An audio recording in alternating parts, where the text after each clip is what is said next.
मोशी कचरा डेपो दुर्घटनेनंतर पिंपरी चिंचवड महानगरपालिकेनं शहरातील कचरा व्यवस्थापनाचा संपूर्ण पॅटर्न बदलण्याचा निर्णय घेतलाय।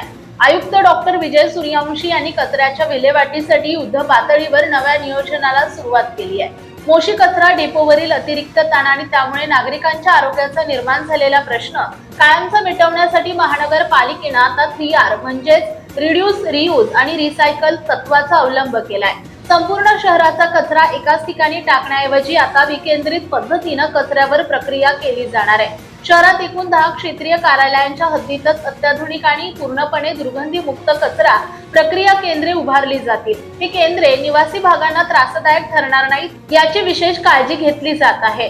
या प्रकल्पांसाठी नगररचना, भूमी, जिंदगी आणि आरोग्य विभागाच्या अधिकाऱ्यांनी गेल्या 15 दिवसात शहरातील तब्बल 40 संभाव्य जागांची पाहणी केली आहे। स्थानिक पातळीवर विरोध होऊ नये म्हणून आयुक्तांनी सर्वपक्षीय नगरसेवकांनाही आपापल्या प्रभागात जागा सुचवण्याचं जाहीर आवाहन केलंय।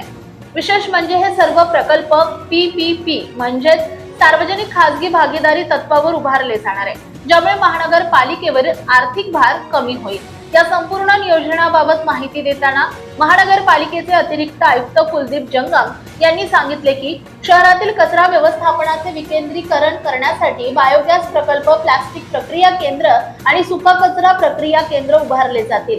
यामुळे कुठेही दुर्गंधी निर्माण होणार नाही आणि हे सर्व प्रकल्प PPP तत्वावर राबवण्याचं नियोजन आहे।